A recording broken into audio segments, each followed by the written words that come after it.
Okay, next up, we got the Beatles Box Set. It's a big boy. Should I just fucking... Alright guys, this is the... Oh. Ugh. Is that good?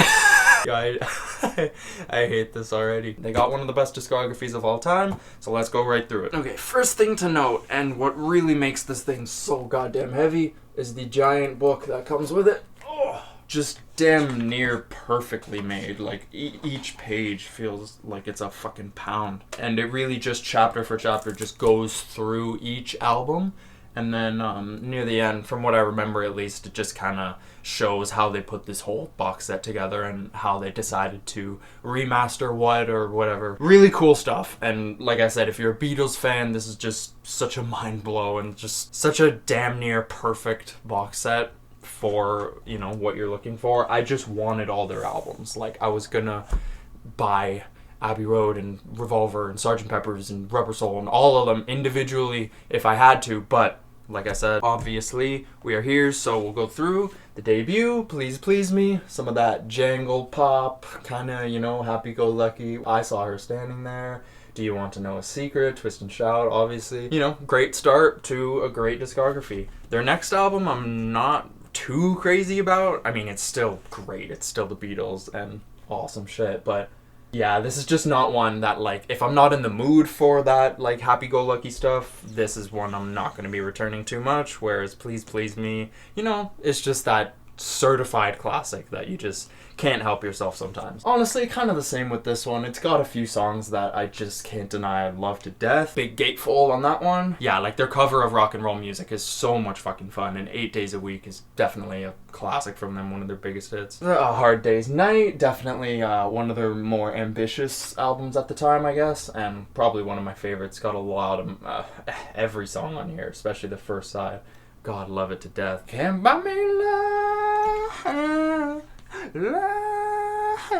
Help. Fuck. Like, you know, I shouldn't have to say too much about this, you know. I've just seen a face, and yesterday being one of the greatest songs ever written, period. I'll die on that hill.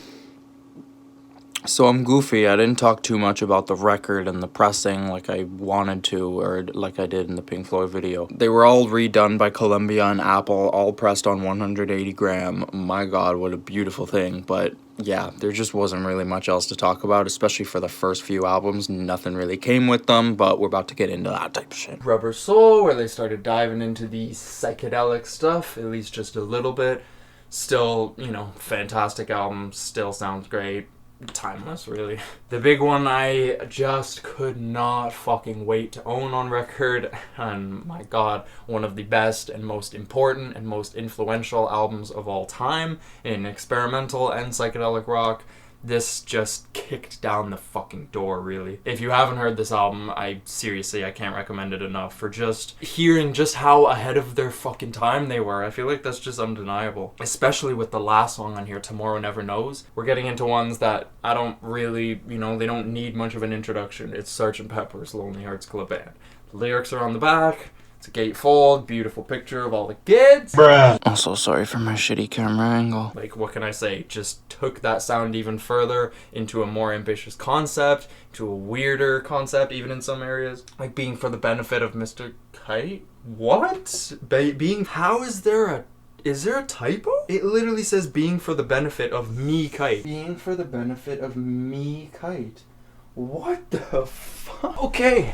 Maybe it is not a flawless pressing, or maybe that's on the fucking original. I'm gonna have to do some digging about that one, guys. No clue. But if I remember correctly, yes, I keep it in here. Sgt. Pepper's also came with, is this a little booklet? Oh yeah. Just kind of more information about the album, just stuff about recording and things like that. And then on the back, it comes with a little, I feel dumb. I don't remember what you call these. Got all their numbers on all the faces of all the people on the cover, and then all of the people on the cover listed. Really, really dope, and really just cool thing to look at while you listen to it, kind of thing, if you're that interested in the album. I goofed again, but Sgt. Pepper also comes with this gorgeous little cutout board that I decided not to cut out and just hang on my fucking wall. Next up is the Yellow Submarine soundtrack, obviously from the whacked out, just acid trip of a movie. Just, it's great stuff though. What is this now? Ah, yes, it comes with the original liner notes and, you know, the cute pictures of the fam. And yeah, I was kind of surprised that this album came with the collection, because I don't really view it as, like, at least with Revolver and Sgt. Pepper's and Rubber Soul, as like just a typical studio album from the Beatles, because half of this was just done by George Martin, if I believe, right? Yeah, the film score. Half of this is the film score, so it's got All Together Now, I'd say one of their most underrated songs, and just a super fun, you know, jam. Interesting little novelty piece that comes with it to me. Now, these two might be out of order. They might be not. I'm not sure which one came first or which one didn't, but the White Album in stereo, of course.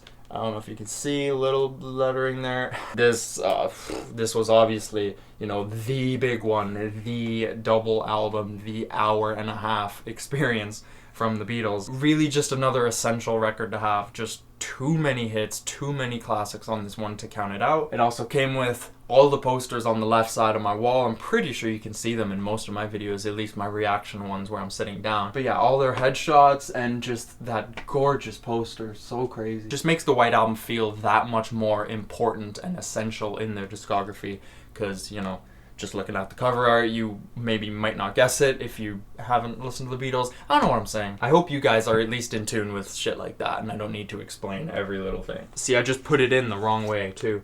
Also comes with Boom! Magical Mystery Tour, one of their most underrated albums to me. Almost definitely top 5 in their discography. Just such a crazy track list. Just really, like, it feels like they really just went off the fucking rocker and just came out with some of their weirdest material, some of their most uplifting and happy material. And I honestly cannot remember if it came out before White Album or after, but it also comes with a fucking 24-page, if I remember correctly, fucking book. Like, I would show you guys all of this, but my god, I'd be just spending too much time. But like, how can you not, like, it's just fucking amazing. That's one of my favorite pictures of them ever. Just, oh, so happy. It's awesome stuff, man. Like I keep saying, if you're a Beatles fan and you want all the albums on vinyl, this is a fucking essential. I've heard there's some things about certain pressings with this release, but I don't know, everything has sounded amazing to me, and I'm not that much of a vinyl head that I notice every little intricate, the little bit of bass in the pressing or whatever, stuff like that. It sounds fucking fantastic, and it's the Beatles albums. Abbey Road was my favorite Beatles album for quite a while. I think it's Revolver now. I have their albums in a top 5, but I just cannot fucking decide the order of that top 5. But Abbey Road, just will never forget this album, just for even just the second side of it, how it really just the second half, all of the songs just link together seamlessly, and god, it's just such a magnificent and satisfying album experience, especially the ending. One of the best albums ever made, period, across any genre, any existence. Yeah, cannot gas that one up enough. Definitely one of my favorites. Let It Be also comes with, of course, you know, their last album, and you know, it's really dope. It's a real solid album. Not the best to end off this unfathomable discography, but still real solid, like Across the Universe, you know, how can you hate that song? So interesting that it comes with it, but probably my least played record in the box set. But this one really just blew me away, surprisingly. Comes with all the past masters, just a bunch of hidden gems, and it has Across the Universe on here too, but I enjoy it on this vinyl so much more than I do on Let It Be, because it's a different recording. This one has like child choir vocals mixed into the hook, and just, my god, makes it feel like just such a more serene and natural song, if that makes sense. If you haven't heard this version of Across the Universe and you enjoy that song, you have to hear it. To me, it is such a superior version. But yeah, like Lady Madonna, Paperback Writer, Old Brown Shoe, The Ballad of John and Yoko, that's one of my favorites, one of their catchiest songs to me. So glad they included this one and managed to slip it in for me. It really just makes this whole box set just that much more complete. It is, like I said, like one of the best gifts I have ever received, seriously. But if I spend my own money on this, I think it was like $350 on Amazon, maybe. Even if you spent like $500 on this, that would definitely be pricey.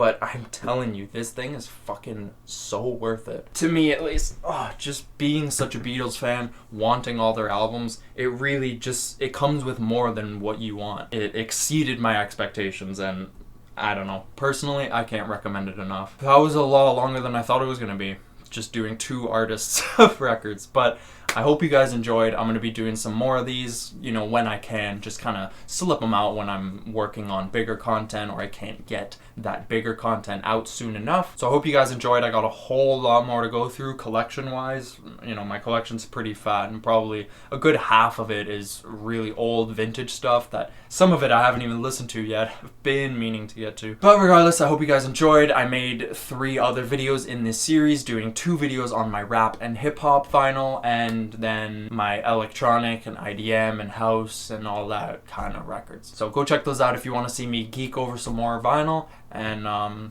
hope you guys, you know, are doing good. Happy collecting. You can follow me on Instagram, Twitter, all that. Subscribe if you like, and I love you.